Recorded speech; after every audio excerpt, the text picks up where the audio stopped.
All right, there we go. Welcome, welcome, welcome, ladies and gentlemen. It is another motherfucking Wednesday. We got a lot of shit going on. In case y'all ain't been watching the news, we got an update on the Diddy trial.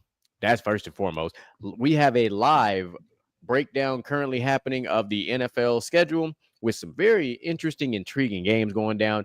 We got a couple of new movies that are about to drop. We got some official trailers that came out that we're going to dissect. We're going to talk about. We're going to rock with it. At some point, my boy Outlaw gonna pull up, but he is currently out there getting his daddy gains so that them women can keep calling him daddy. So he'll be here at some point. We'll cross that bridge when we get to it. So without further ado, let's start the show.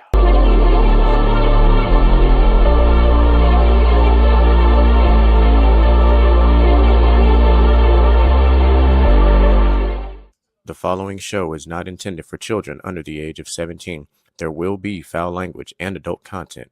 Viewer discretion is advised. When I'm in my zone, I feel like I'm alone. I feel like I'm unknown to the world that's full of clones. My originality's focused on principalities broken. I'm loaning my heart and soul to the game that's scared to pay it back. And failure is a motherfucker. The strength to go on and believing in another sucker who don't see the vision in you. So you gotta work harder times two. Gotta make it do what it do. With the limited sources you have, your dream is still a fine motivation in you and inspire the world to do what you can. If you love it, then fuck it, get through it. Yeah. Mumble mentality activated. I waited for so long, and burdens I've outweighed. When you see me in my zone. And what's happening, ladies and gentlemen? We back at it again on our backyard bullshit on a motherfucking Wednesday. Of course, as per usual, I am the one that they call Mr. GQ, and I am the CEO of the BDE movement. Stands for Big Dad Energy. That's why I'm wearing the shirt. Okay. Yeah. Okay. Okay. I like Fuck all y'all over that one. They're like, wait a minute, hold on. A little spicy. That's on the back of the shirt. It's Big Dad Energy. Shout out to Gruntworks for the fire ass apparel. As y'all know, I am the resident DJ. Pretty much times 5 at this point because I have been elevating recently as a DJ at all of our local events here. I am your boy DJ Micah B. And goddamn, after missing last week, I needed this. I got We're going down. We're going out, everybody. Mr. Gent. And free at last. Free at last. Thank God about it. I am free at last. My brothers don't know, but as of Monday, my divorce is finally done. Finally officially divorced. Boy, let me tell you something. You winning because you're not you're divorced and you're not on child support. Boy, he ready to sign them papers. Papers. I done damn near lost my mama. I done been through so much drama. To the man that I never thought I'd be. Ready to sign them papers. Well, So, yeah, with all that, I mean, no, you know what the song is for you? No, never mind. I don't want to get you in trouble. Never mind. I'm gonna leave it alone. Leave it alone. I'm just gonna say, she's close. Congratulations. As a fellow been divorced one time for the one time type of individual, I know that feeling. I know how it feels. Good times. So, And we both know you're wrong. You should anyway.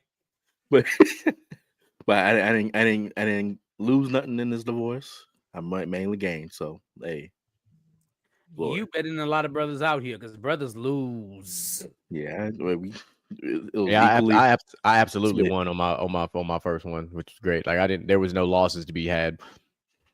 You also didn't have kids at the time either, so nope. That was great. There was property and other things. So we ain't had no property together, so we good. Oh, you know what? Before we dive into things, I made a promise to somebody, and I absolutely want to do it before we get too deep in this thing. Pause. I would ask for you to chop it up for me. I heard what y'all said. I'm just not entertaining y'all dumbasses. Oh, damn. Cool story, bro. I don't know where this is now. He said he sent, or maybe he sent it to me on WhatsApp. That's probably what it is. Anyway, Baytown, all my people out there, this weekend we have a Mother's Appreciation Day. They didn't get a chance to do it last week. We do have a Mother's Appreciation Day, and we also have Ode to Our Elders coming up. He sent it to me on WhatsApp. Mother's Day dinner. Dinner starts at 7. Join us on Saturday, May 17th, 2025, from 5 to 10, 207 West Deepy Street. For those of you that don't know where that is the House of Julia. There will be a raffle and everything. So if you're in the area, the Ode to the Elder presents Mother's Day dinner. I would ask that you go and support.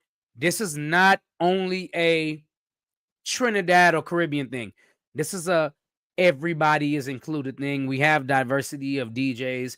We got American DJs. We got Caribbean DJs. Matter of fact, American and Caribbean DJs are all in one. So, but they will have a raffle. All of that.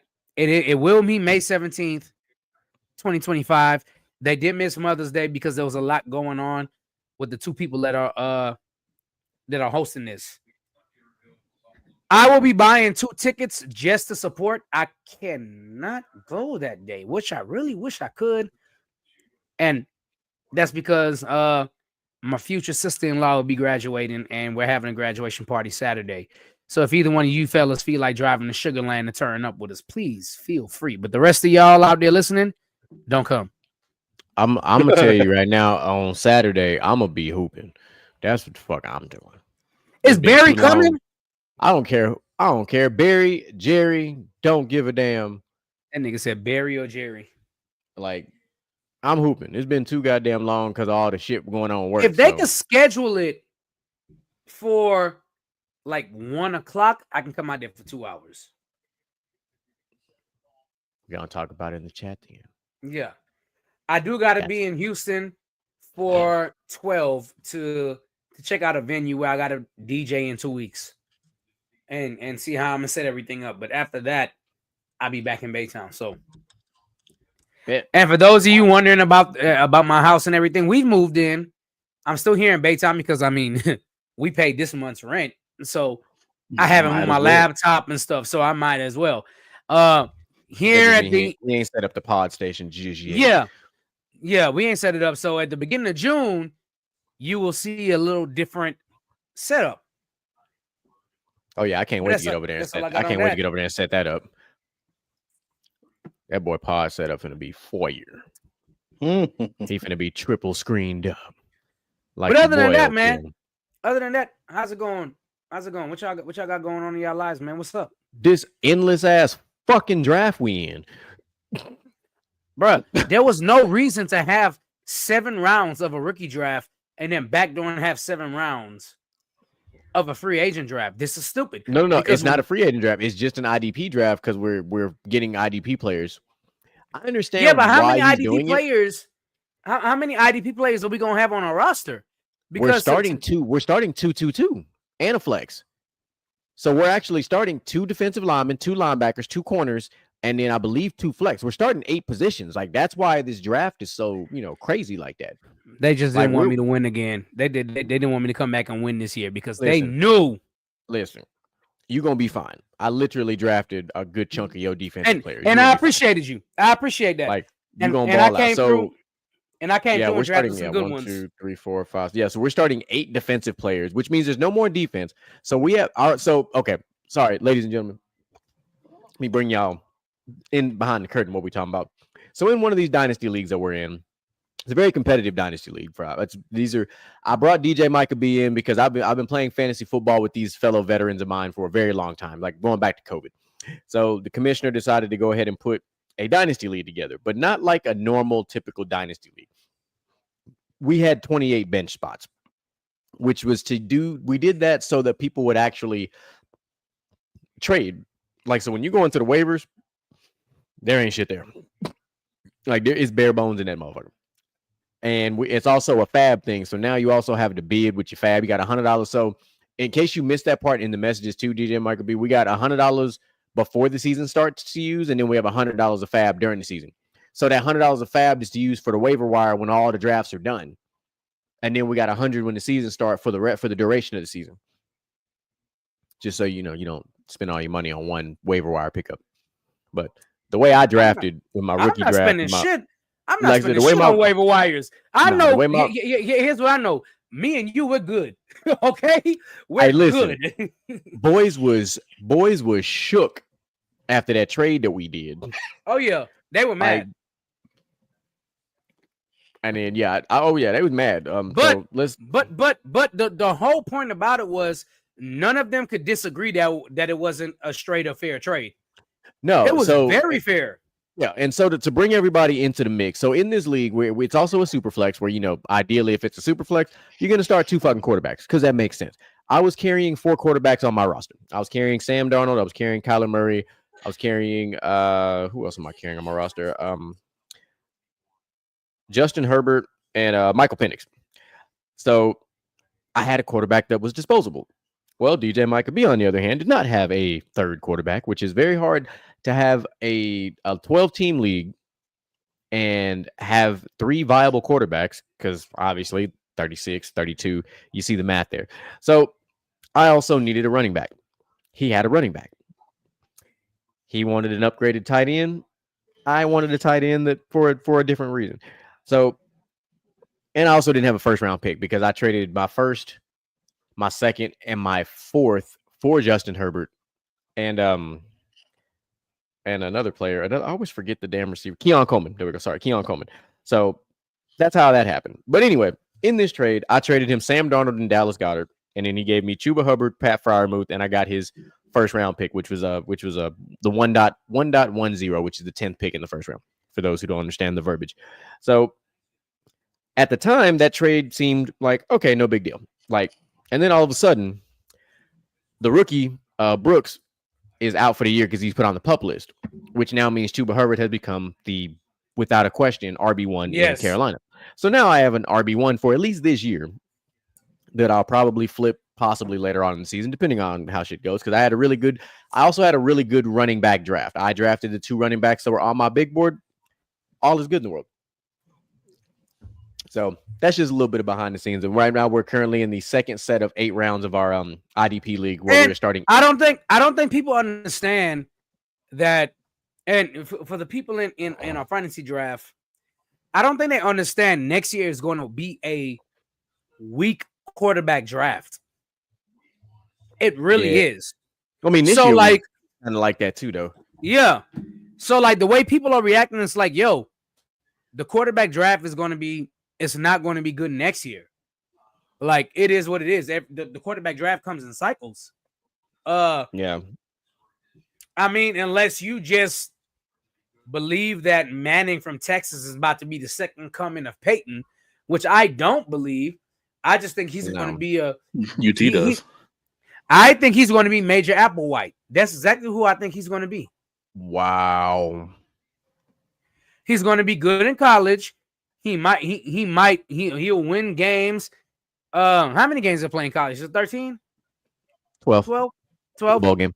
He'll for the next 2 years. It could be 15 games. Right, but without the bowl games, he'll go 7-3 and then 8-2 over the next 2 years. And Texas will be pretty much a good team, not a bowl contending team, or not a championship contending team. They'll be a bowl contending team, but other than that, I mean, I have 0 expectations for Manning. And the reason why I have 0 expectations for Manning is because if you were as good as they say they were, why did you not start over Ewers, who was not that good to me? It had nothing to do with him being too good. He was just the established starter. But yeah, I'm just gonna tell you right now, University of Texas is gonna finish in the top 5 this year again. Yeah, I believe that as well too. They might. That means they're gonna win. They're gonna win 10 games this year. They'll win 9 or 10. And they'll be in the college ball playoff, and they'll make another run. No, I don't think so. They might finish in the top 5, but I don't think they're getting past the first round of the playoff. I just don't. I don't see it happening. We'll see what happens. Do you feel the same about your Buckeyes? Do you feel the same about them? No, I don't feel the same way. Y'all lost a lot of firepower in the draft. Yeah, I did. Yeah, but we're the Buckeyes, dog. We do this. And the same can be said about Texas. And Texas is winning in a much more difficult conference. I'm sorry. Did I miss something? Or from the time Colt McCoy left until last year or 2 years ago, Texas wasn't relevant. But Ohio State been in the college football playoff in the top 5 every single year since. That's what Texas the Buckeyes has a winning. do. Yeah, and Texas has a winning record against the SEC. And as soon as they went over to the SEC, what did they do? Ball out, run that shit. Like you don't have to like it, so they couldn't beat people. They couldn't beat people in a weaker conference. They couldn't beat people in a weaker conference, and the reason why they were winning is because people were taking them lightly in a better conference. I'm not saying Texas ain't good. I am saying the first round is where it stops for Texas. Okay. I think they'll make the playoffs. They might go 11 and 1, 11 and 2.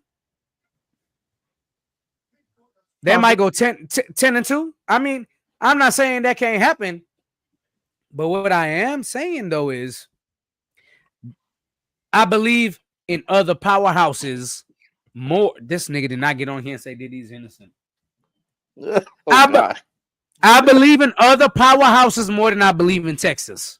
Listen, nobody believed in Ohio State until last season because they couldn't get past Michigan for the last 2. Okay, wait a minute. Slow down. I understand that. There it is. Whoa, don't say there it is. Don't say there it is. Because I've been behind Michigan, not Michigan, but I've been behind OSU 100%, and they've been there. Michigan, on the other hand, was better. Jim Harbaugh beat the brakes off. Ryan Day almost got fired because they couldn't beat Michigan. Don't do that. Like, yes, of course. But I do believe Michigan was the better team during those years. I didn't think Ohio. The first year I thought Ohio would win, and then they did win. I thought they would win by maybe a field goal. But last year I didn't think they were going to win it all. The first year Ohio State was the better team on paper, but the coaching advantage was Harbaugh. That's because they literally over it. I'm about to ban him. What's going on? We are not going to do. Listen, Cam, we're not going to do this slander. But guess what? I will see you very soon, sir. I'm gonna leave this one alone. I'm gonna step out. I'm gonna see you very soon, Cam. October 12th, we coming to New Orleans, and we're gonna beat the dog shit out of y'all. Just letting you know that. October 12th, the Patriots will be in New Orleans, and we're going to party all up and down Bourbon Street after we beat the brakes off of y'all in Mercedes-Benz Stadium.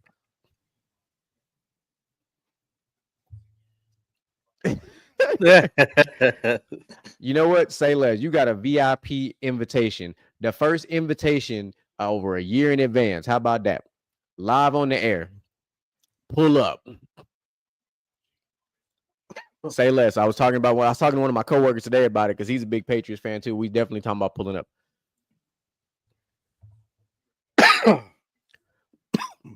Jesus.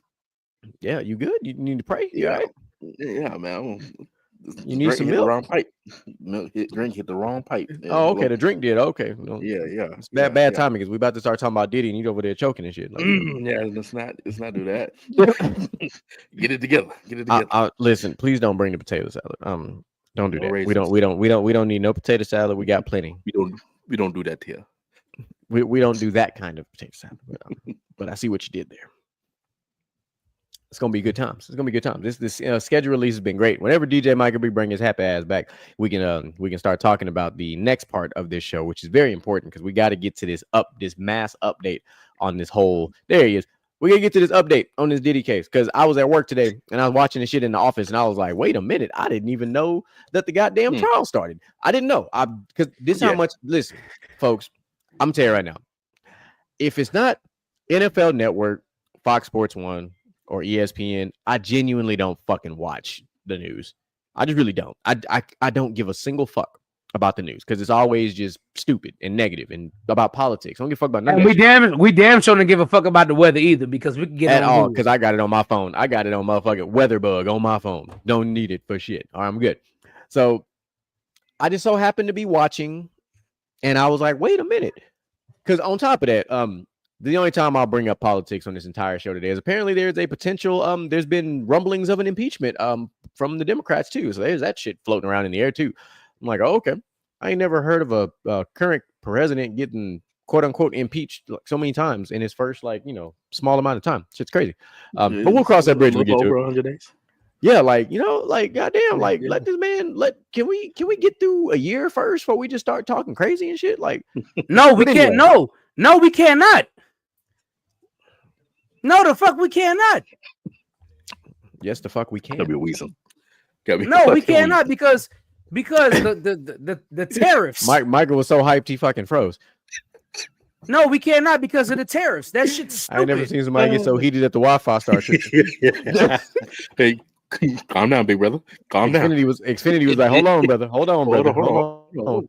Xfinity was like, I don't give a damn. I don't care. No, we cannot. We talking about the internet. They got goddamn Xfinity said, hold on, brother. We ain't got enough bandwidth for what you about to say. Hold on. You got too much dip on your chip over there, brother. I'm trying to tell you.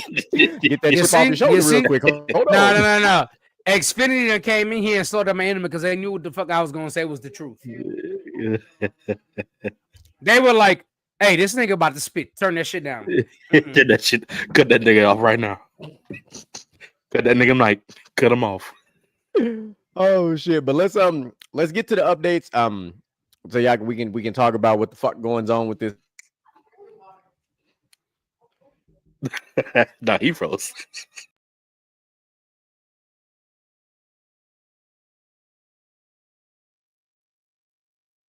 Today, describing a complicated and abusive relationship with Sean Diddy Combs that began when she was 21.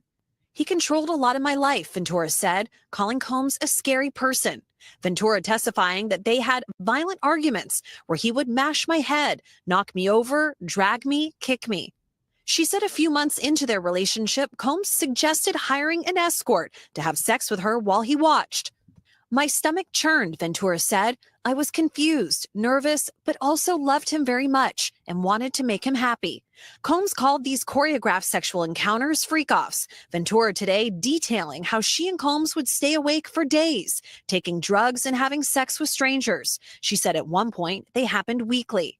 The freak-offs became a job and there was no space to do anything else, she said. Ventura said she was often the one who hired the escorts, who were paid up to $6,000. She described how Combs' security and staff were always around, bringing supplies to freak-offs, including baby oil and drugs. Ventura testified that the freak-offs made her feel disgusting and humiliated, but she says she feared Combs would become violent if she said no. His eyes would go black, she said, and the version I knew of him was no longer there. Prosecutors showing the jury this video obtained by CNN showing Combs beating Ventura in the hallway of a hotel after she says she tried to leave a freak off. When asked how many times he'd thrown her like that, Ventura said too many to count. She has to give us the circumstances. Who directed these sex acts to happen? How did she feel when they were happening? Did she want them to occur? Were they against her will? Those are all the elements that the prosecutors are going to have to prove to make their case. Combs is charged with 5 counts, including sex trafficking and racketeering.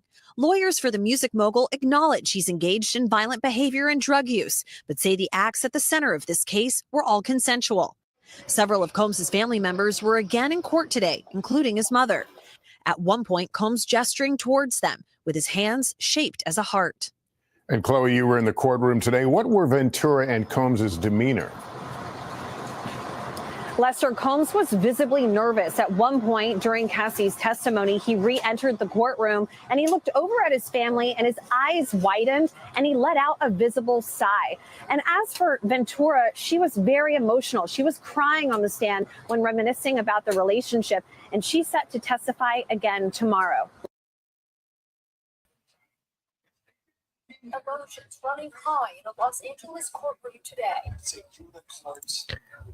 Yeah. So that's the same video I saw at work today. So I was like, that's a great video. Not from that perspective, but it was great for like a summary of what happened. Because first of all, I was like, who the fuck is Cassie Ventura? That was the first thing I was like, who the fuck is Cassie? I had no Ignorant. I know them are girls I can't live without you. I did. That was good. They wanna see if it's true. And then what caught me smooth, like the first thing I noticed, which I imagine y'all caught the same thing, was that she's pregnant. Yeah. So I was like, hold the phone. There's all that shit. But Well, she's married now, so I'm not. She married him. She has a whole life, but I'm just saying, like, me and Jen understand this part very well. Like, you're talking about now, we have a pregnant woman on the stand, and that is a very high level of stress to put on anybody. So to include a child in this, now I'm not saying that she should not be on the stand. I'm not saying that, because tomorrow is the cross-examination. So Diddy's attorneys are going to do the cross-examination. They said they expect this to last for hours. So I'm going to be tuned in somewhat, because I'm curious to just see what the direction is, because the defense is saying that these quote-unquote sexual acts were consensual and all this other shit, but they settled out of court for $20 million because she was going to write a book, and then she wanted to settle for $30 million, and then they ended up settling for $20 million because she was going to write a book about the whole relationship. So there's that. You have a question, sir? No, I don't have a question. I'm saying pick a statement. First. By all means, light it up. I'll break down everything else when I'm done. By all means, break it down. What you got? A lot of people are going to disagree with me on this, and I don't give a flying fuck. Okay, and let me tell you why. She was grown. It was consensual. She said, "Well, I feared for breaking up with him for my." Let me tell y'all something, and I'm tired of telling you this, and I'm tired of telling people this. When money is involved and it's millions of dollars, you gonna do whatever you need to do to come up off that million and be a millionaire. This is not something that just happened when she got when she started dating Diddy. They were dealing before she was dating. And I'm not saying I have no sympathy for what she was doing and this and that, but here's what I'm saying. I went over this today, and I want y'all to listen to me very closely. I really do think Diddy loved this girl. The problem is he loved her because she could make him money by being pimped out. Right? So I do feel Diddy's still in the wrong. But let me tell y'all something. She, on the flip side, was using Diddy to make sure she was well off in life. Because who the hell was Cassie before we heard about her with Diddy? Who she was? Somebody want to tell me? Cassie. She damn. She was Cassie Ventura. Nobody had ever heard about it because she damn sure can't sing. I know y'all heard the song. I know them they've been talking about, but I knew that I knew that was good. They wanna see if it. Y'all know damn well she ain't possessed a single talent in her bone. So let's stop this. But more importantly, but she's the one you want to give it to. She was never the one I wanted to. The fact that you hit the shoulder while you said it. You caught that? You caught that? But more importantly, and I'm dead serious with this, and people might feel like I'm disrespectful or whatever, but let's be serious here, okay? If Diddy wasn't a millionaire and telling her to sleep with this girl and do this to this guy and to that guy, do y'all think she would have done it?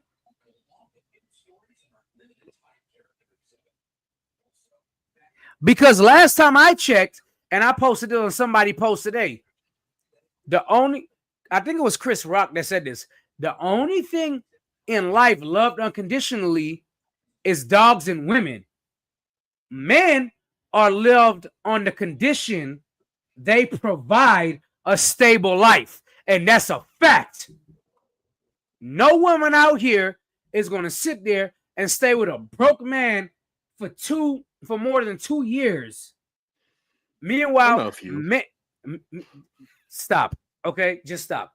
Meanwhile, obviously, you're talking about the exceptions to the rule. But let's talk about exceptions to the rule. But yeah, let's just say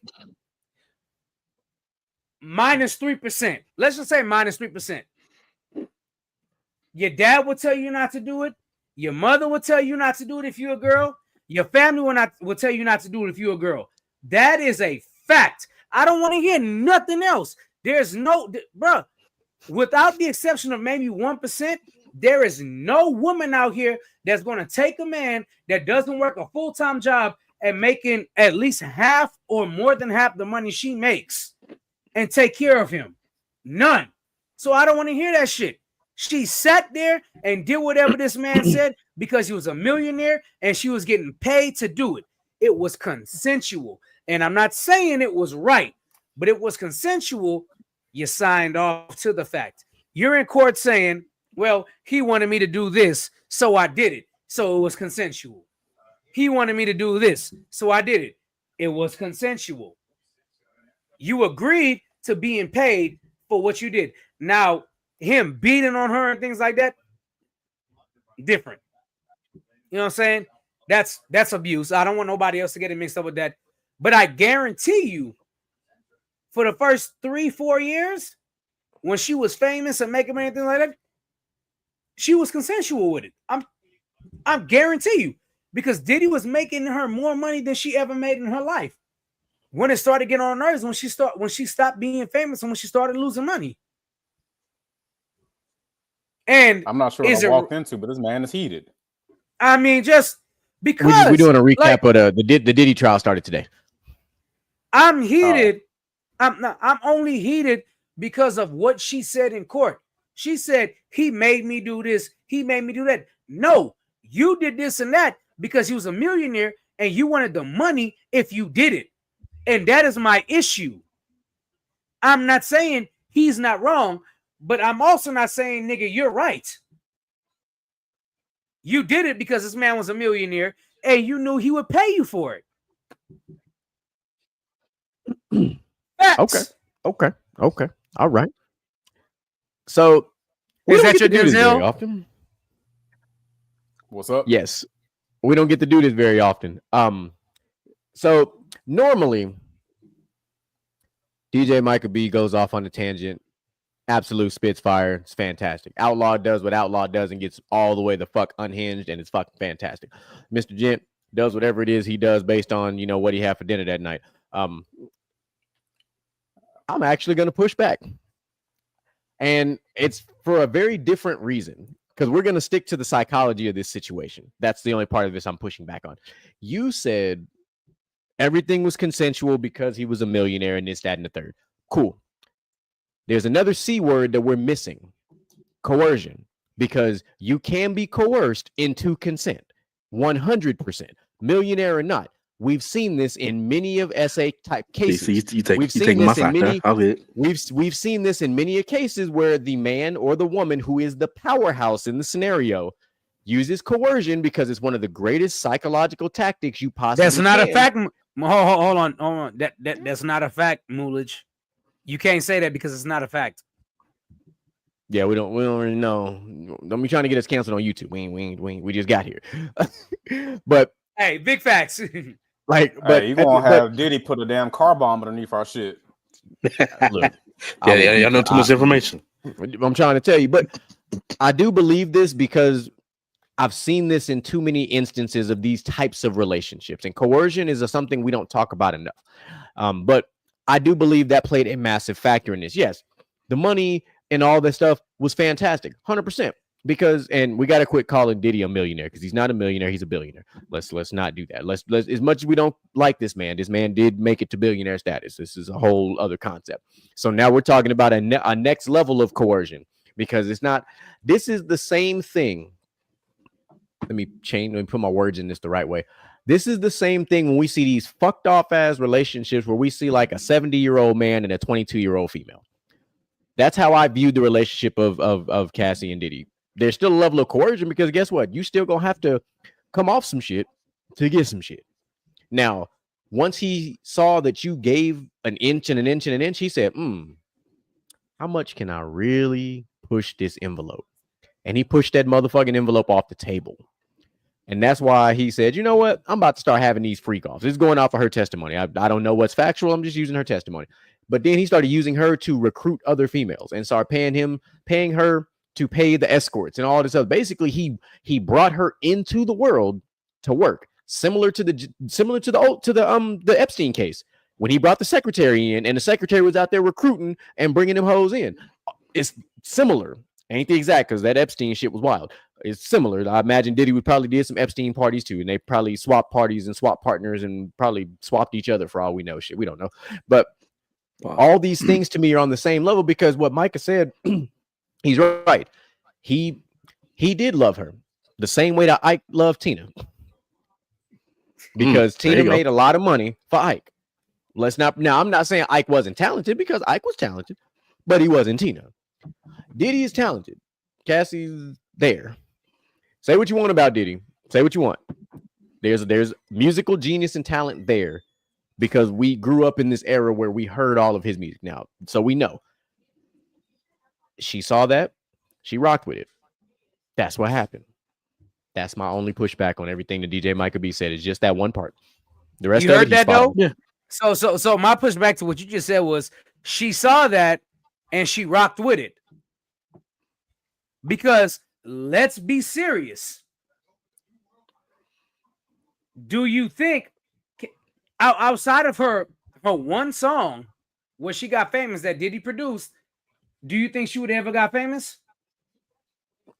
She would have been mid-tier famous because she showed up in some movies. But That's all. I said you asked the question about famous. I said mid-tier famous. No. I'm not disagreeing with you. I'm just gonna say, but you know what you just said is what Kevin Hart did, and I can't. Is it Laugh at My Pain? Laugh at My Pain, when he had the opening credits, was like all that shit going on with you. That's the price for fame. And I'm not saying that's the price for fame is a fact. All I'm saying is we got to kind of wait and hear more of this. Tomorrow's going to be very interesting.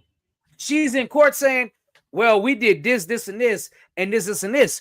Okay, so what I want to know is, at the time, was it consensual? Because Moo was like, it's not a fact. We all know if he did it, he in jail, he not finna do shit. And then he said she could have did it because he threatened her life.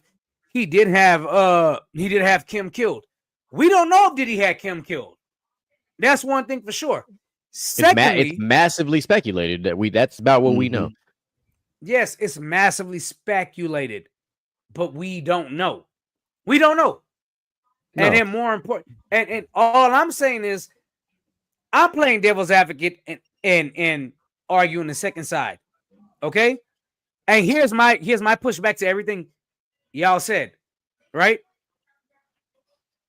What if she was down for it the whole time, but then Diddy was like, I want you to do this, and she like, no, you crossed the line now, and now she's mad because he said you're going to do it, and she pushes back and does what a lot of women do, everything but leave. Find out tomorrow on the next episode. And I'm not saying, and hey, I'm not saying he deserved to put his hands on her, but y'all know a lot of women will just start breaking game systems, start breaking your TVs, start ripping the house apart, and then run out, and we don't see what the hell happened inside. And this happened to my homeboy. We don't know what happened inside the house. But now when he gets outside, he finally hits her back because he done lost his fucking mind because she done broke up everything inside the house. And that's not documented. I'm just saying, I've seen it happen. One of my friends almost went to jail for that. Luckily, he had cameras inside his house where she threw plates, cups, all kind of stuff at him, and that was not seen before. They took the video. They took the video of what happened inside the house. And then he went to court and took the video, and it was like, oh, you was in there insulting the man because he told you do this and you didn't agree with it, and you got mad, and now you breaking up stuff and this and that. I'm just like, there can be two sides to the story, and I don't want y'all to jump too early. That's all. That's all. Oh no, I'm just we're talking about day one of trial. Next week we'll talk about day two, which is tomorrow, of trial. Of course, we're gonna get there. But today we can only talk about what happened today. And I'm not. We don't and know. I'm not saying I'm wrong. I could be wrong about everything, which is fine with me. We could all be wrong. This could be a made up plot, and all of a sudden he just wrote a movie about this shit and had fucking Ryan Coogler to direct the shit. Like, we don't know. Like, I did that on purpose, by the way, because I'm segueing like a motherfucker. That's why. Yeah, you did. I was like, I see what you did. See what I did there? I'm very curious. I'm very curious to hear what you got to say, dog. I am. I'm not gonna lie to you. That man, you see that man got a tank top on. That man was getting his daddy gains on. Boy, looked hot. I'm looking for my next ex-wife out there. Damn. Oh, speaking of ex-wife, you missed it. So Mr. Gent's divorce was finalized today. You weren't already divorced?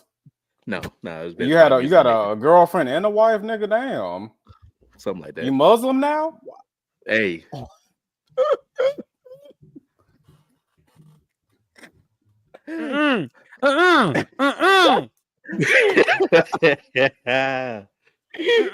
that was beautiful.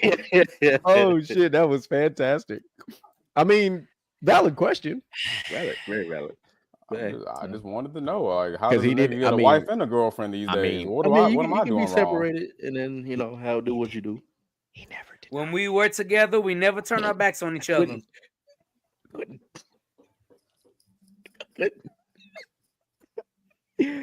Oh shit! I'm sorry. I'm done. I'm turning my camera and mic off. I'm sorry. I'm done.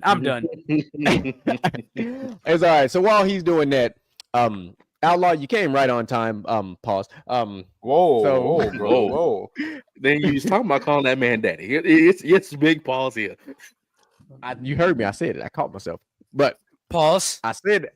So he showed up right on time because the trailer that we're gonna unveil gives a chance for all of us to nerd out a little bit about an upcoming upcoming trailer that's came out on Disney Plus today.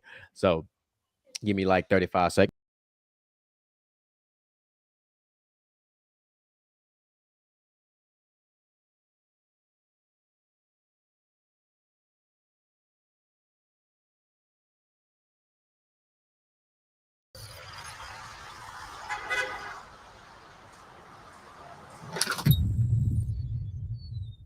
Hello?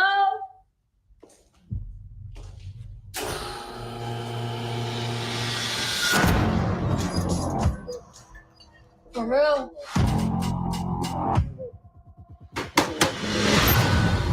Welcome, Riri. In less than 3 minutes, the air in this elevator will no longer be breathable. Oh, what is this? Your interview. You'll suffocate and die unless you break into the device on the floor, where you will find a gas mask. Good luck. Screw this.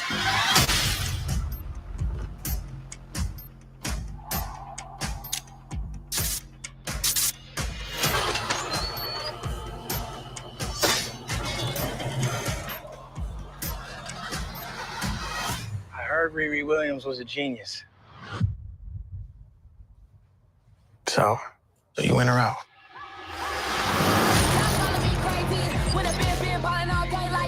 Riri, I see you. I see you're fed up, waiting to be acknowledged for your greatness. You are not the first genius at MIT.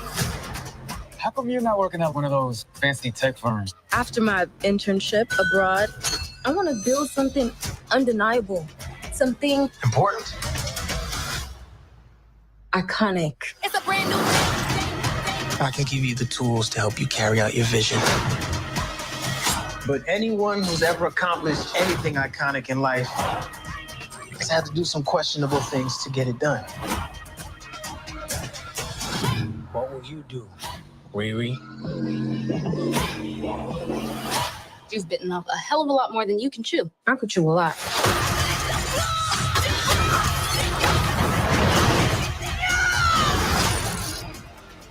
You know nothing about this man. You're gonna end up dead or in jail. This is so much bigger than that.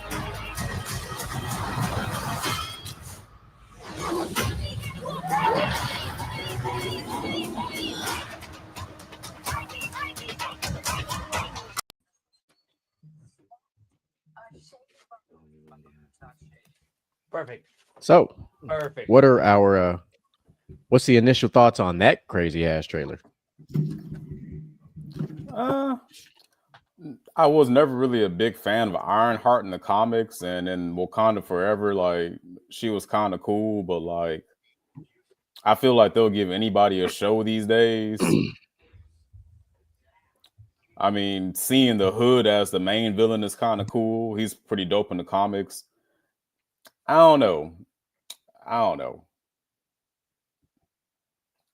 It didn't really super duper resonate with me, but I'll give it a shot. I already got a Disney Plus account.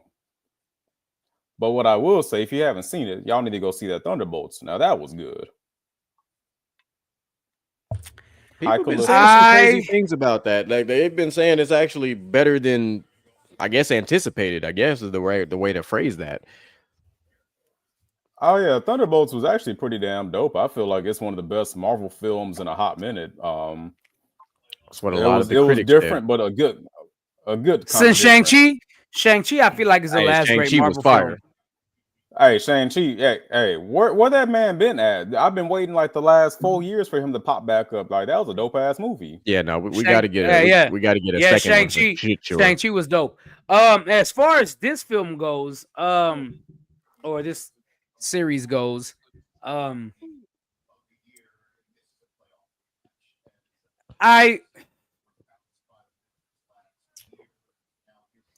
really wish they would have picked the kid from Iron Man 3. I really do. I know you're talking about. Yeah, that would have been an Iron Lad though if they did that. Hey, what? Shang-Chi was way more than fire. I love some of the best fight scenes. Was that was some of the best fight scenes in a solo stand-up fucking Marvel film. Like, bro, the dad was him. Yeah, the dad was. hey, hold on, now mom too now. Oh yeah, the mom had hands too. She was fucking him up before he got the rings when in the CGI, and that was nice. I know. I know a lot of people out there are going to disagree with me, but I feel like Shang-Chi is the movie itself was a top 3 origin story of Marvel debuts. And the reason why I say that, yes, because y'all already know what I thought my favorite Marvel debut backstory was, which was Ant-Man.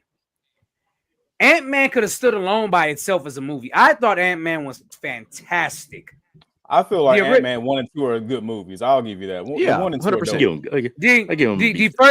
The first Ant-Man was so great. They adding T.I. and the other guy that goes by the same name in every movie that he's in was absolutely brilliant.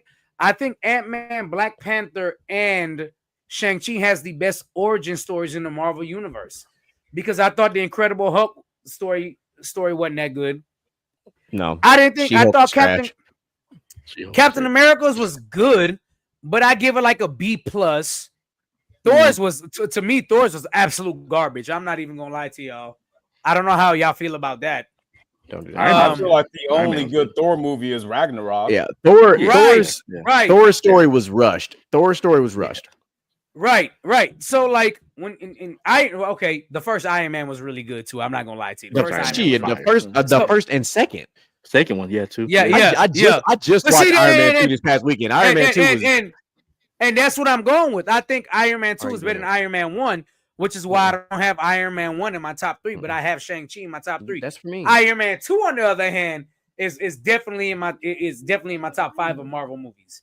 Iron Man is fucking fantastic. I get what you're cooking with, Micah. Like for like a debut, Shang-Chi, Ant-Man, Black Panther. Those are like phenomenal. Like this is this character's first film, and they knocked them out the park. Like Black Panther is still rewatchable. I go back and watch Shang-Chi and Ant-Man, no problem. I mean, I was a fan of Doctor Strange. I actually enjoyed that origin story too. Oh yeah, Doctor Strange is really good too. But I think that the better debut stories happen when the person debuted in a different, other than Iron Man. The better debut stories happen whenever they debuted in a different film. Yeah, Well, that's what happened with I'll Black buy Panther that. because he was in Civil War first. Yeah, he You showed up kind in of Civil already, War. you already knew who he was going Yeah. into his movie. But I can, if we want to say a debut, I can say Bucky was one of my favorites. Oh, and Winter, that was but it wasn't. But okay. In the The only reason why he was a supporting character, though. The only reason why Bucky isn't on my list because he was a supporting character. That's right. He didn't have. If I'll give you that. now Bucky would have had a standalone film and balled the fuck out, it'd been different. Now here's the thing: I'm gonna push back on something that Moose said about Shang-Chi was good, but it wasn't great. To be honest, Shang-Chi gave you exactly what the fuck could have happened if they would have done a Dragon Ball movie the right way. Right. Because the way the CGI and everything was set up, That's Shang-Chi exactly how 100% showed you how a Dragon Ball Z live act, not that bullshit ass Dragon Ball fucking crap we seen with a high school Evolution fighting on top of a car and all that dumbass shit that wasn't realistic for Dragon Ball Z at all. Yeah, we still salty about that, you dumb motherfuckers. Sorry. I mean, I feel like all in all, Shang-Chi it hit everything correctly. The fight scenes, the villain was fucking great. The story, made the fact sense. that the villain was a family member makes it even more like fucking crazy. fantastic. The way they did the ending, it was fantastic. Yeah, and like the way that the rings kept going back and forth, then they changed colors, and he just started, I'm gonna beat the brakes off my daddy with these rings, and like it was just the rings were a dope ass power system. Like live.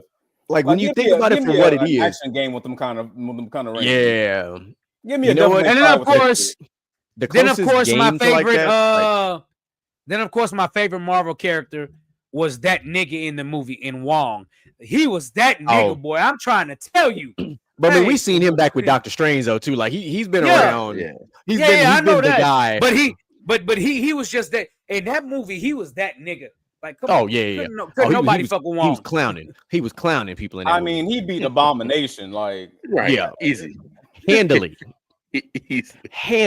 How and that's not an easy Hulk feat. Villain?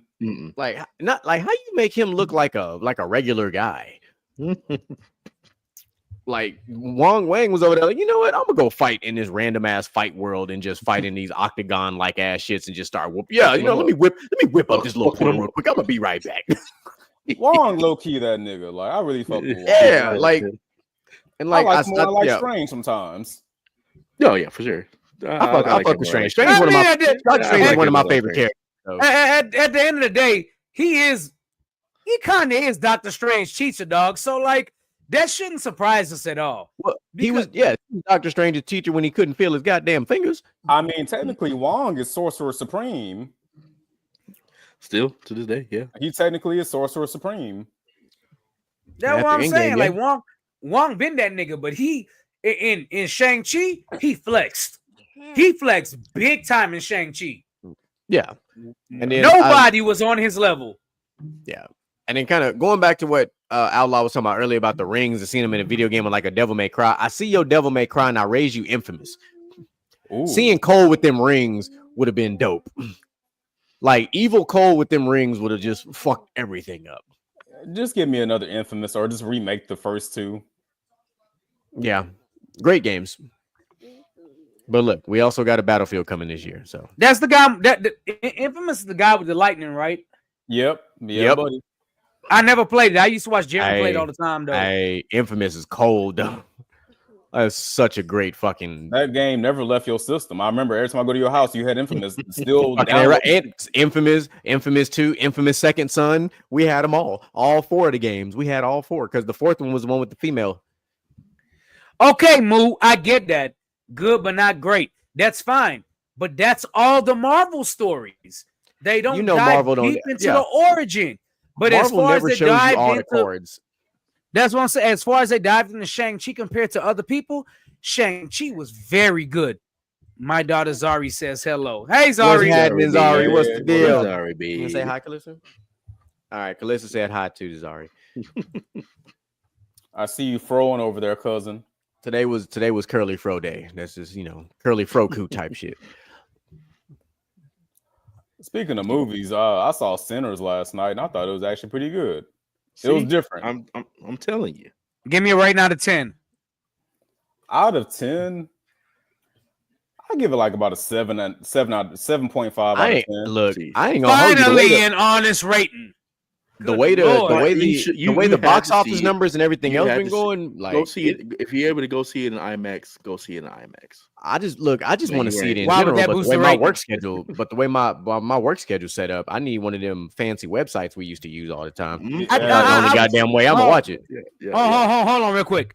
Why would going to see it in IMAX raise it 2.5 more? The way it's shot, the way you feel it is different. IMAX don't give you a feeling. It's not does. 4D. It's D-Box not 4D, gives you a nigga. feeling. Go let Ryan Coogler break it down for you. It's not. And It's not 4D. He'll It's tell not you 4D. why. No, It no, is no. different. He'll tell you why. You know it's what? I'll different. tell you why. Ryan Coogler broke down Black Panther. He broke down the fight scene. I was like, oh, I didn't know that was that much detail, but it's still an average ass fight scene. Yeah. But Guardians intro is legendary too. Yeah, Guardians is good as well. But And also arguably Captain America's intro was not that good. That No, shit but- was not good. now Guardians to this day still has the best soundtrack of all Marvel films. Like, and I got Apple I don't Music. think it's close. Like, I don't think it's close. I think Guardians shit on everybody with the damn soundtrack. Come Like- on, dog. Like, Because if it's not they go Guardians, through is the literally like, years. yeah, it's Guardians and it's Deadpool, like the two best soundtracks for fucking Marvel films. Like, it's Deadpool, the first one absolutely murdered it. Actually, Deadpool 1 and 2 for that matter. and Guardians Deadpool intros are not better than Shang-Chi intro. I don't think damn so? I emphatically disagree. You're not Emphatically hooked on a disagree. feeling? That's good. That's a good word. You're not hooked on a feeling. Dun, dun, dun, dun. No, Okay, well, you're not hooked on a feeling. Damn, sorry. not. I'm not talking about the soundtrack. The soundtrack is I A1. was I ain't gonna lie, I was talking about the soundtrack. That's just me. I know, Yeah, but he's yeah. talking about the movie itself, and I'm saying is no, it was not. To me, it was not better than Shang-Chi. I would put Guardians and Shang-Chi on a similar level. I really now and that's kind of not fair to Shang-Chi because Guardians has multiple characters and Shang-Chi just had, well, Shang-Chi? that's Shang-Chi plus his and well, yeah, and then, yeah, Aquafina, so whatever. Yeah. but it was still good. I mean, because we knew that Rocket Raccoon was him, like he was the mouthpiece of the. Oh wait, okay. So let's get something straight. I fuck with Rocket Raccoon and I fuck with Groot. The rest of the Guardians I could really care less about. They're not That's interested. hey. They're not interested enough to me. They're Drax go hard to me. I'm about to say Batista killed that role. He did. Drax the Destroyer was played very well. Like there are not a lot of wrestler turned actors I think could have pulled that shit off. That's cool, but I'm not a Drax fan. Like I just thought only people I'm a fan of And you're clearly in not a Guardians Star-Lord of the fan. Galaxy is Rocket Raccoon and Groot. Like I'm not a fan of the rest of these dudes. I've never been. It's just you're prejudiced towards humans. sure, I You guess. only like the animals. You know what? I'm a chime in. I like Iron Man, nigga. Iron Man is human. We're talking about No. the Guardians right now. We ain't talking about shit. I'm a chime in for DJ Maccabee. I will say that Rocket is definitely the most interesting Guardian. Like that nigga's still the scene every time he's there. Like that nigga just I get funny it. as fuck. That's my spirit animal. And Groot, how can you not like Groot? Listen, I like adult Groot. Teen Groot remind me of my own daughter.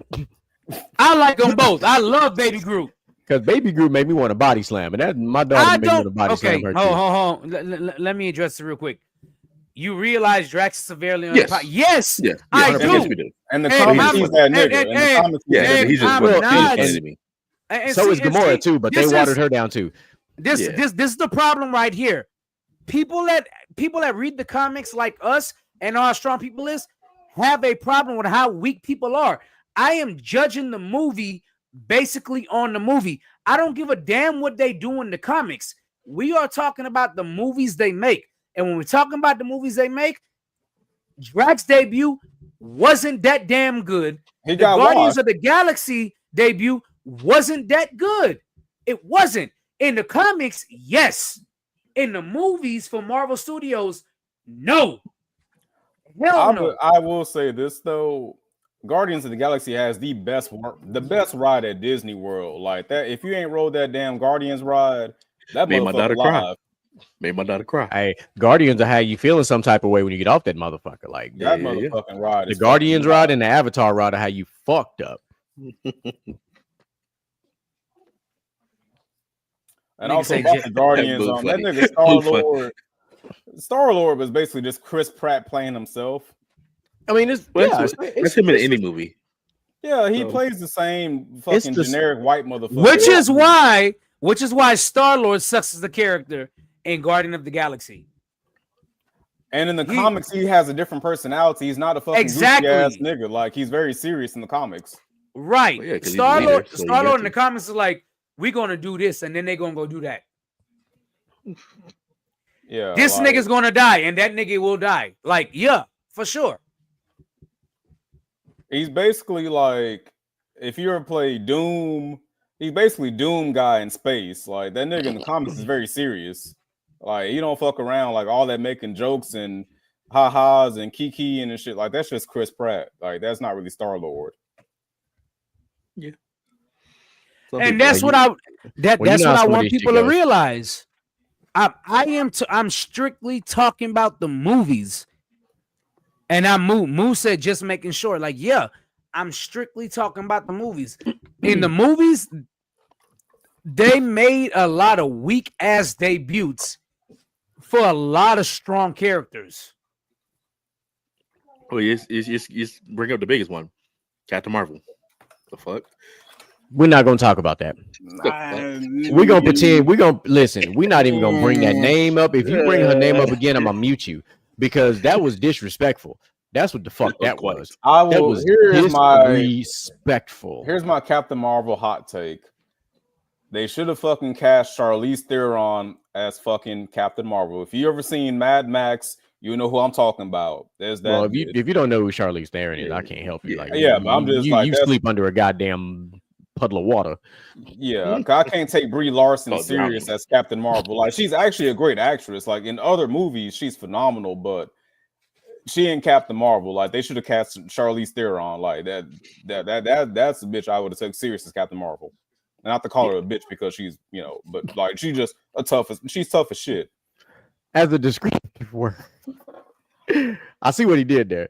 But no, you're 100% though right though. Like, that was, and I'm not even finna say the goddamn name of it. Here's a good movie with Charlize Theron. You know what? Atomic Blonde.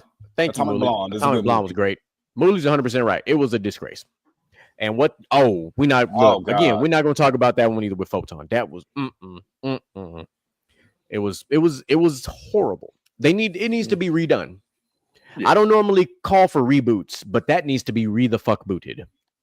Well, like start the fuck over. Just start the fuck over. Soft reboot. That's what it. She don't. That needs a full. That motherfucker needs a stiff hard reboot. Yeah, because in the comics, Photon is a really pivotal character on a lot of Avengers teams. Yeah. Mm-hmm. Which we was kind of having that conversation. We were having that conversation in the chat. We were talking about the casting and stuff, and we're just like, even when you think about Wasp, because Wasp was one of the founding members of the Avengers, and yet she's washed off. Has yet to debut with the Avengers. She really ain't done nothing. She did Endgame. No, you know what I'm saying. When I say debut, you know what I'm talking about. Like a part of the whole part of the team. Like it's like when you watch the Justice League and the other members outside of the original 7 start popping up in there, part of the red. Like that's the type of shit I was waiting for. I feel like the Marvel movies really struggle with their female heroes. Honestly, like Scarlet Witch is great. I love Scarlet Witch. I like Scarlet Witch. I like Black Widow too. I think Black Widow's done very well. Honestly, Yelena's better than Natasha. No, Yelena, but Yelena is Yelena. Like, hey, but you know what though? Outlaw, you make a good point. Let me tell you why I say you make a good point.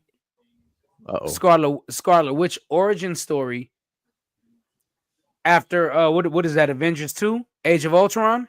Mm-hmm.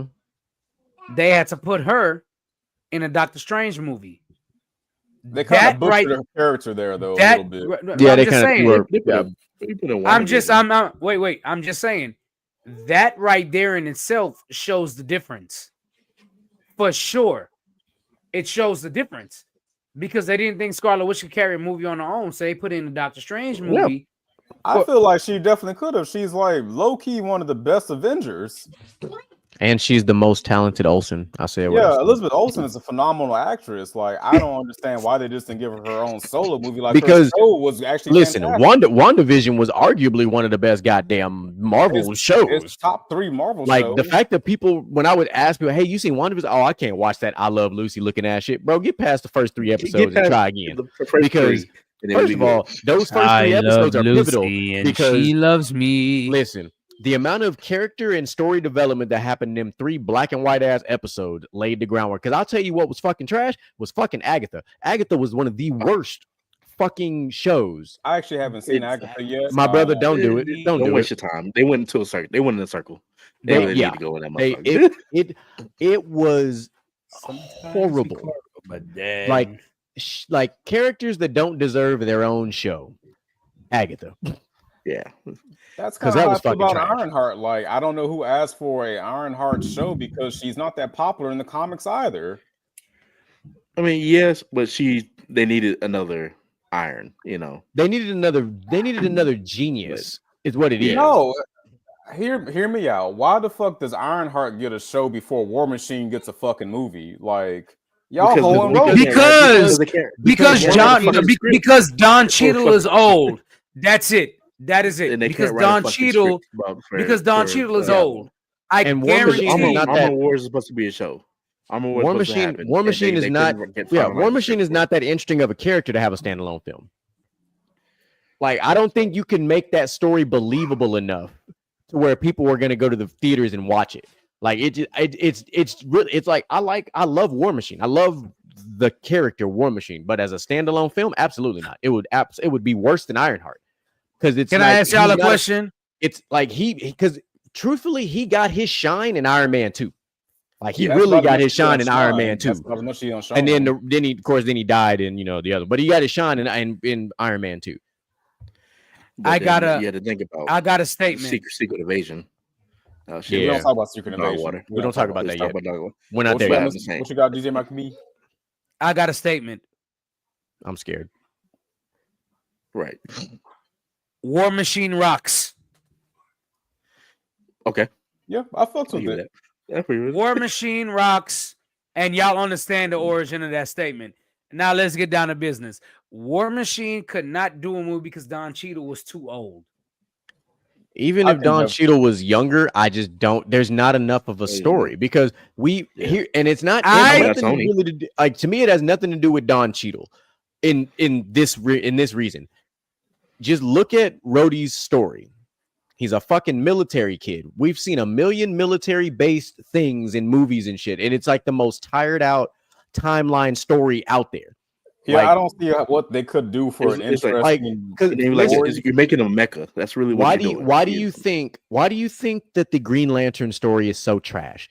Hal Jordan was a fucking Air Force guy, and because Ryan Reynolds played him. No, listen, I'm talking not talking about the characters. I'm solely talking about the origin stories. Both of them have military backgrounds, and people are tired of military stories. I got you. Now you just asked, but I was just gonna say because Ryan Reynolds played him. That was no. But you're right about that part too. But we're talking about just backstories. Back to Green Lantern. Here is my elevator pitch for a Green Lantern movie, and y'all gonna fuck with this. Training Day in space. No, like seriously, think about John Stewart. Really? Well, it could be whoever. But basically, Sinestro is training either John Stewart or Hal Jordan. Sinestro got some fucked up ass ways, and the Green Lantern is like, you know what? This nigga really not Green Lantern material, and you basically got Training Day in space like that. I just feel like that works. I'll give it a chance if it was a show versus a movie. Like if it was an HBO Max show. That shit was a 3 out of 10. Stop playing with me. That's like saying Deadpool's character in X-Men Origins was solid and it wasn't. I'm gonna say this. I don't. That was literally Ryan Reynolds like that. He plays himself in every movie. That was 2 L's that Ryan Reynolds took because Deadpool's not an L, but the original Deadpool in that Wolverine movie was woof. That was a whiff. Stop. That was. Cut that hard whiff, and then like now because I liked his character in Blade Trinity. Actually, even though it's kind of still his personality, it was still a funny ass character, beating up on Triple H and all these other fucking. And that's just the thing. Ryan Reynolds just plays Ryan Reynolds. But that's why him as Deadpool works so well because that's literally who Deadpool is. He's Deadpool. Like it actually works. he said it wasn't as bad. I thought it was bad. I know. Maybe I tried to watch. like listen. I've Maybe tried now. Listen, I will tell you because I told Outlaw about it. Now the animated Green Lantern movie on HBO Max. Oh, that shit was cooking. Yeah. Oh, that shit was good. They cooked that shit was fucking cooking. Like, but that's the thing. DC doesn't miss with animated films. I'll tell you that right now. Because that Batman Yakuza movie, I cannot wait to watch that motherfucker. All the Batman movies hit in DC. Listen, the animated Batman movies they be on point. Yeah, like that Batman Ninja, the original one. Oh my god, fucking great. The Killing Joke, the Son of Batman, the Long Halloween. Batman Under the Red Hood. Yeah. But like the Killing Joke is one of them movies like that. That movie. You've never watched a slow burn animated movie until you've seen The Killing Joke. Because halfway through the movie, you think that motherfucker's over, and then all of a sudden, bow. No, I'm gonna say this about The Killing Joke. I didn't like how him and Barbara hooked up. That's kind of weird. I didn't like it, but no, nigga, don't try to defend that shit. That's I'm not defending. I'm not defending it, but I'm not defending that shit. But think about how it altered the whole fucking story at that point of the movie, because that's the part I'm talking about. The movie it felt like the movie was finna end, and then all of a sudden the hospital shit happened, and then the Barbara Joker shit happened, and then the movie just went and spiked. Like it was a terrible part of the movie, but it was an integral part of the movie simultaneously. I'm gonna say it like it was not terrible. No, I'm gonna stop y'all right there, because Bruce Wayne is basically Dick Grayson's adopted father, and Barbara is Dick Grayson's fucking, that's his main squeeze.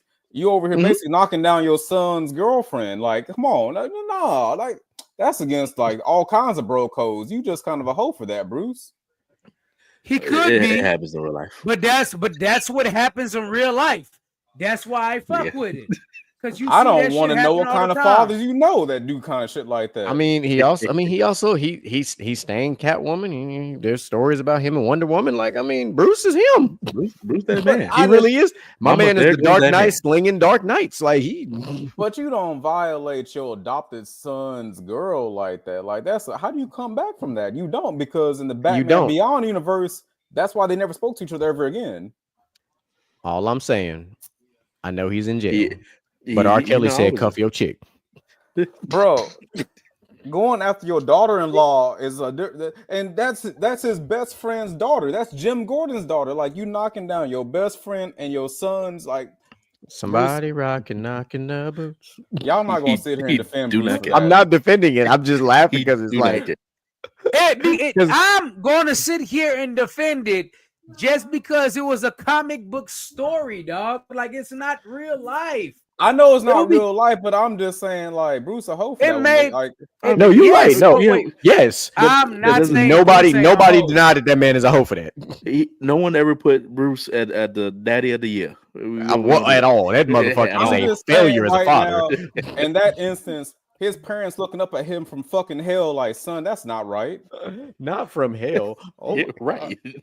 Oh my God, his parents were murdered. Why are they looking at him from hell? Why they can't be looking down from heaven? Like, what did the Waynes do to like piss you off? I don't know. Them niggas is rich. They can't be that good. I gotta get myself together because I got some place to go. Because there's another story. There's an audio book I listened to about with Batman and Zatanna where like it talks about some of the questionable things that the Martha and Wayne and them did. It was because Thomas Wayne in some stories, that nigga kind of an awful I mean, person. He's the same as Tony Stark's dad, who was a terrible fucking guy. Actually, there's a comic recently where Thomas Wayne comes back as Batman and he's the bad guy, and he's kind of a piece of shit. I can see that. That would be a great alternate universe type of movie. That's a DC animated film right there, and that'd be fire. Well, they kind of had that in what is it? Flashpoint Paradox. Yeah, they hinted at it in Flashpoint. They kind of but there's an actual whole storyline in the comics where like Thomas Wayne is like an evil Batman at 60 years old and he capping niggas like he in hell right now. He not looking down, he looking up. Yeah. So yeah, there was in the CW I mean, Thomas Wayne is the reason that Thomas was killing everybody. I understand why Moolah said that because Thomas Wayne is the reason that Arkham Asylum exists. He is the Wayne family built Arkham, and people just for some reason never paid attention to that. Like, you know what? there's a whole wing that was named after the Thomas and Martha wing. Like, there's a whole thing. I'm just saying, maybe in that back alleyway, they might have deserved it. I ain't gonna sit here and I mean, maybe. They said, "Fuck your couch." I mean, yeah, probably because rich folk, yeah, they're not all very honest people. So that's true. He is the reason the city, because he segregated the fuck out that city. That's why the slums of quote unquote Brooklyn / Manhattan look the way it do, aka Gotham.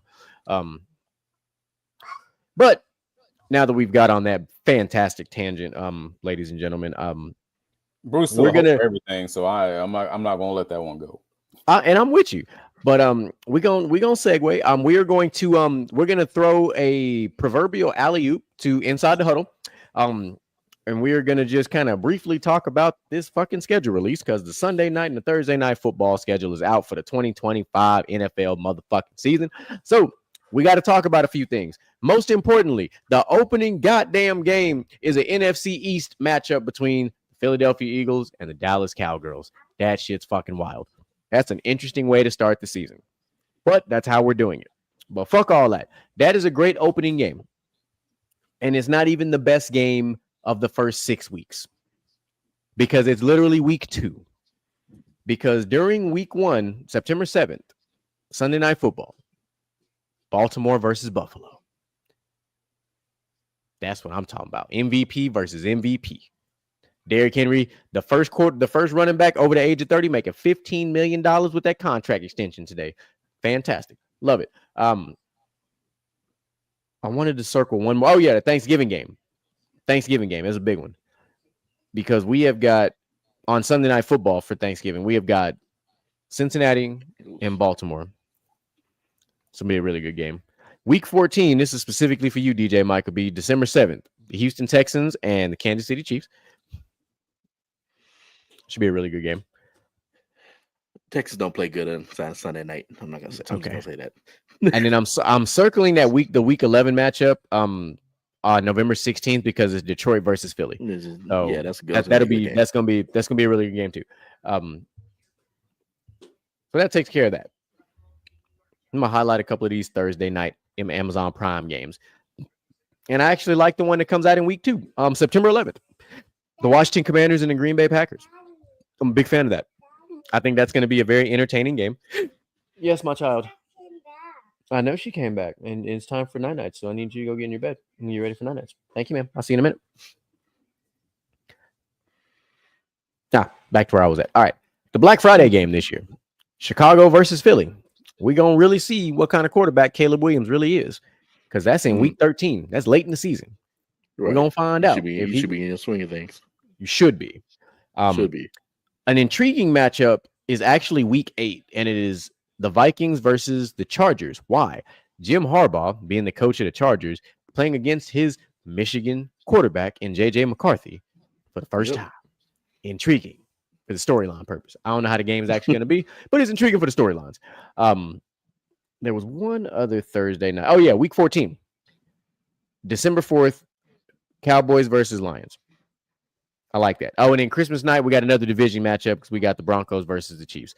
Should be a sensational fucking game on Christmas night. Not a bad way after opening up presents. Nah, the way those games were close last year. Yeah, it was. Like, those games were close last year, where Denver almost beat them in both games. So I think, and in the way things have been shaping, like this. Yeah, think about it. Chiefs almost lost all their games last year. So, well, until they got trounced in the goddamn Super Bowl. Yeah. So, yeah, those are just some of the games I wanted to highlight before. I don't want to take away from Inside the Huddle, because they're going to do a deep dive into all this shit. But it's going to be interesting. I did want to bring up, let me grab I got to pause this fucking video. So I want to talk about these international games really quick. So we have the Dublin, Ireland game. You've got the Minnesota Vikings and the Pittsburgh Steelers. Not bad.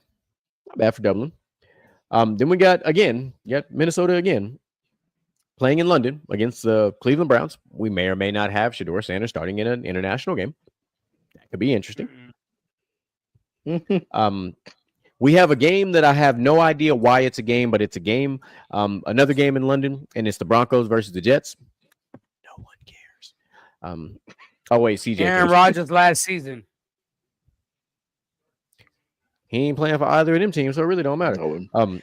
The resident NFL home team when it comes to London, the Jacksonville Jaguars playing against the Los Angeles Rams. So you 100% have Travis Hunter playing in his first international game. That should be interesting. The Germany game is the Atlanta Falcons versus the Indianapolis Colts. So we have the battle of young black quarterbacks in Michael Penix versus Anthony Richardson, unless he gets his spot taken by Daniel Jones, which would be fucking embarrassing. Sorry. It would be. I know it would be. It would be. Now, I do like this Madrid-Spain game because it's the Washington Commanders versus the Miami Dolphins. That's interesting. That's interesting. Depends November 16th. That's an interesting game in week 11. Dolphins show up this year. Like that's that part. They need to be healthy. But Tyreek probably gonna be suspended or got another baby on the way, or get arrested pre-game.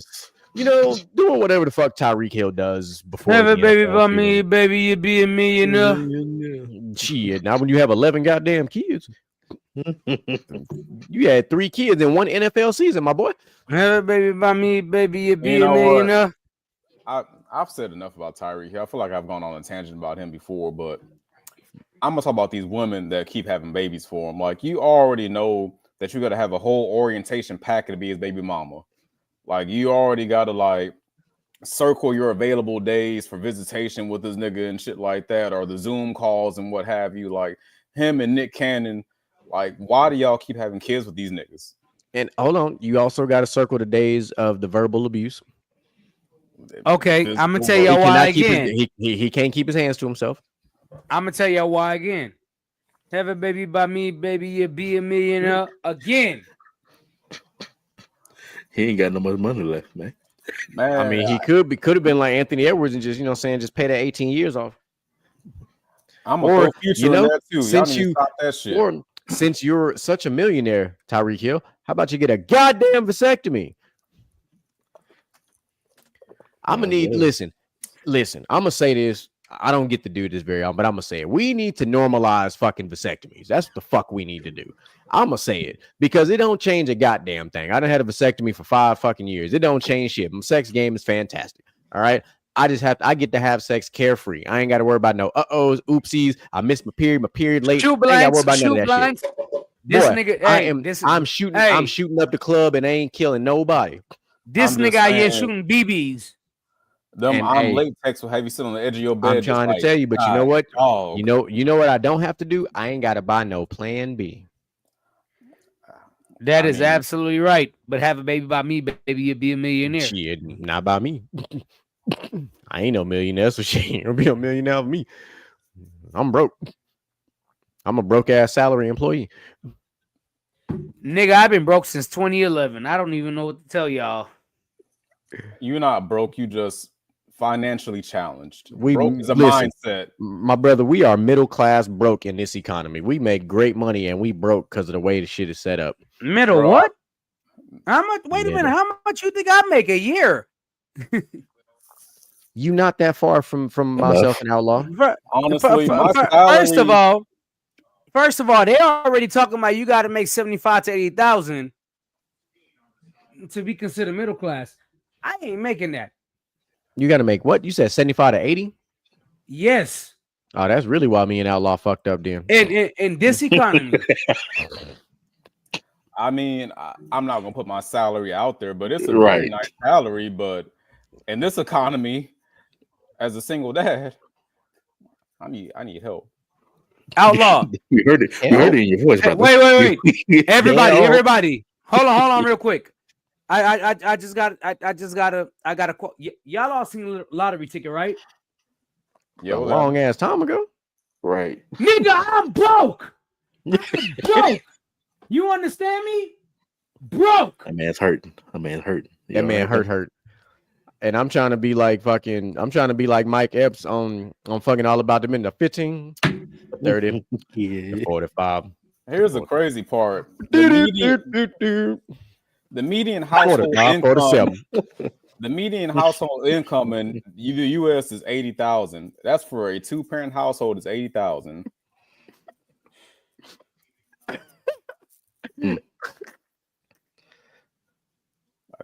I'm glad you know. But no, that's true, and that's unfortunate because like if the money that we was making now, we were making this money in 2011.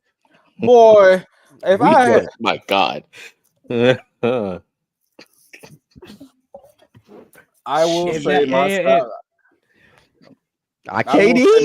my salary is over 70,000. I will say that much. And I will concur that mine is also over 70. If I was making over 70 like I am now 10 years ago, God, fuck.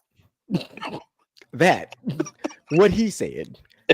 If I was making what I was making now back when I bought my first house, I'd have paid the bitch off in 6 years. Bro, that 10-year mortgage have been done already. I'd have spent the remaining extra money on the renovations. And I'd have flipped that bitch into a rental property. Yeah, this shit ghetto, bro. That's all. Goddamn. This shit ghetto. I'm in the ghetto. I'm still broke. So broke is I'm still broke. Not broke. Your pocket is though. Listen, I'm broke for one reason and one reason only. I got kids. I'm broke and for one reason only. I can afford the house I live in. Oh, I can afford the house, but I can't even say I got kids no more. So I got a house. I got girls. I got a toddler and a teenager in this house. I'm a different type of broke. I tell you this, DJ Micah B, you gonna learn real quick that being at home on the weekends is the safest thing you can fucking do for your pocket. First of all, wait. Pause. Time out. You also got to remember, I'm at home on the weekends unless I'm DJing and making money to supplement my income. You ain't telling me nothing I don't know, because when I'm at home and I get to go DJ, I'm happy to leave my house because I'm making money. And he spent all that supplemental income at 50-15. I go once a month. Fuck you. Bro, every time I talk to this man, I'm going 50-15. Oh, okay. I am telling you. First of all, I go once a month. Second of all, I never pay more than $150. Let's get that straight. I'm glad you got your phone back. I don't know what happened to it, but I'm glad you got it back. I broke the phone. Okay, the phone got broken. It wasn't like the phone got broke. That's all. At least you was honest. The phone got broke. Micah don't get riled up very often, so when you do, you just gotta fuck with him. You gotta pick at it. It's like that little scab you don't want to fuck with, but when you do,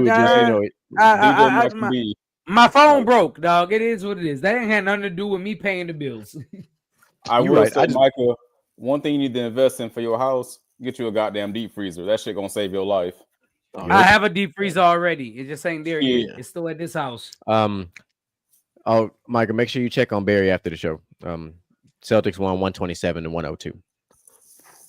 Hey, that nigga, Derek White put up some numbers. What happened? I'm about to look because I don't. I knew. Oh, Derek White dropped 34 points on 7 of 13 from 3. I'm not surprised. I'm not surprised. I'm still calling it now. The finals will be OKC and the Knicks. I'm calling it now. Okay. The Knicks are going to win the next game. I already knew the Celtics were going to come out and play inspired. I mean, they were at home too, so yeah. But I gotta say one thing that bothers the hell out of me about the Knicks that I'm like, bro, y'all paid this man this money and he is yet to show up in his fucking OG Anunoby, bro. Oh, that man is supposed to be y'all's number 3, and this motherfucker scores 6 points playing 38 minutes tonight. What the fuck? If OG was giving you the same thing he was giving you in Toronto, which was fucking 20 and 10, okay, they would have blew the Celtics out by 15. Okay, so we gotta stop expecting the third option to do what Chris Bosh did. Chris Bosh is the Hall of Famer. I'm not expecting anybody to do what Chris Bosh did, but OG Anunoby Kevin Love is a Hall of Famer. He was also a number 1 on a team. OG Anunoby was a number 2. on a number two who slid I the never, three. I never thought OG Anunoby was the number 2. I always thought OG Anunoby was the number 3. He was only number 2 on a team because the team lacked in what the fuck they had going on. OG Anunoby is exactly what Kevin Martin was when he came to the Rockets. He put up numbers on a bad team. That's exactly what it was. It was never nothing more and never nothing less. Scotty Barnes was already a better player before OG Anunoby even left Toronto. So I'm leaving Mulich's comment up there. So Mikal Bridges played 40 minutes tonight and gave you 9 points on 4 of 14 shooting. Okay, well, That's some Westbrook numbers. That's don't do that. That's a different story. I did it. I said it. That's a different story. Now, yeah, it is a different story, but I just wanted to say that because that's what Mulich's comment was, which he's not wrong. I mean, but also Cat played like shit. Cat only played 19 minutes, which already tells me he was in foul trouble. I ain't even got to look at the fouls. He played 19 minutes, and he only had 4 fouls. What the fuck going on here? He was don't do that no more. Don't do that. I gotta watch the highlights. That shit don't make sense. What? Oh, okay, never mind. I'm sorry. He played 29 minutes. My bad. Westbrook ain't been the best player on his team in 4 seasons. Don't do that. Okay. He's still building houses though with them goddamn bricks. That's fine. But you know what else he's doing? You know what else he's doing? He's making sure those guys get the bricks in their hands so they can lay the concrete down to seal it off. That's what he be doing. Except for the last 2 games. Because he is Westbrook has not been. Now I'm not saying I'm just saying he hasn't played up to the standard that you just laid out. Because he has played really well. Now Aaron Gordon is the reason that Denver ain't got swept. First of all, because they absolutely should have gotten swept by Minnesota. Aaron Gordon has been going bananas. Okay. Yeah. Now at the same time, and I'm glad we got to do this because this is a great way to end the show on a really, really high positive note because I learned something about Aaron Gordon that I did not know, and I commend this man for it. Aaron Gordon lost his brother, right? Yep. Aaron Gordon took in his brother's kid and is raising his kid along with his own kid. Yep. And brings him on the road, brings him to interviews. And I'm like, hold on. And nobody talks about this. Like, I learned this by complete accident. I literally learned it by accident. And I'm like, yo, why are we not? So we talk about the Michael Porter's brother situation that was fucked up, but we ain't gonna talk about on the same team something that actually happened. It don't generate headlines. It don't generate headlines because it's not a negative story. Well, first of all, it's Denver, Colorado, and shit always happens in Denver because Kobe was there. I said what I said. Kobe. Sorry. Love you, Kobe, but you did it. And Dave Chappelle made a beautiful skit about it, and he missed the trash can. Shut up.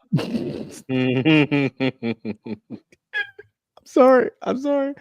I don't forget shit. So I'm gonna start with old Mr. Gent down there. Now give us your closing thoughts while you're down there sending beautiful, sweet text messages to apologize to your situation because of what Outlaw said earlier.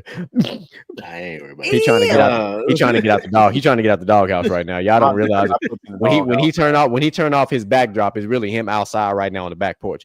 It's kind of warm out here, you know. Mosquitoes getting bad. Warm out today. Warm yesterday. I'm sorry, Jen. I was just envious of your situation, man. Don't be like me. What did T-Pain say? A mistress, a girlfriend, or something like that? What was that? What did he say? He said, "My girl got a girlfriend." That's what fucking T-Pain said. Yeah. My girl got a girlfriend. Chevy here like whirlwind. Well, that too.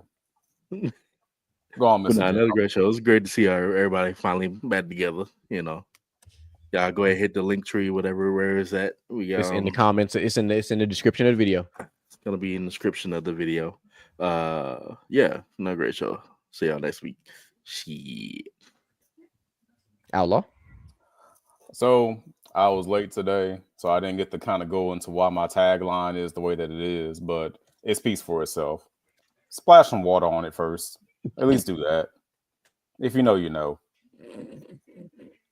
Catch y'all next week. Go ahead. You look appalled, DJ Malcolm. You look appalled. No, I'm not appalled. I'm good. My closing story is going to be completely different. So, is it my turn? I'm sorry. Yes, it's on you, brother. Here's what it is. We are going to have a new NBA champion this year. We are. Oh, absolutely. You know, Minnesota's up 3-1. I think they should win. They're about 22 right now. Yeah. Yeah, right. Pacers won versus the Cavaliers. OKC's gonna win. Knicks and Celtics are 3-2. I don't know if OKC is gonna win. I mean, they might be up 3-2, but I mean, the Nuggets are right there. I'm like I said, OKC and the Knicks for the finals. That's my bet. Okay, that's cool. I think the Nuggets are still gonna win the series, but you know, if I'm wrong, I'm wrong, and if I'm right, I'm right. I don't give a damn. This playoff seems to be very, very promising. I think the Knicks will win the next game and pull it out, and it'll be Knicks versus Pacers. And I think Timberwolves will win, and it's going to be Timberwolves versus the Thunder and not the Nuggets. Boom. But That's you all. know, That was good. But you know, I could be wrong. I could be right. You know, you just never know. But make sure I tune to the rest of the shows of the week. You got PVT tomorrow. You got me, Moolish Willie. You got Ish inside the huddle on Friday. You got Moolish and you got Mel. Monday, you got Best of Basket. You got Willie. You got Troy. You got Boo Wop. And then, of course, right back here on Wednesday, you got all four of us. Me, GQ, Mr. Gent, the extra. No, I'm just joking. You got Outlaw. I just want. I'm trying to get a reaction out of him. I'm not gonna lie. I'm trying to get a reaction out of him. Hey, you see how he looked up slowly? Like, who the fuck is this nigga talking about? He was texting his future ex-wife. Leave him be. Which one? I don't know. That's why I said your future one. Hell, I don't know which one. I just knew it was one of them.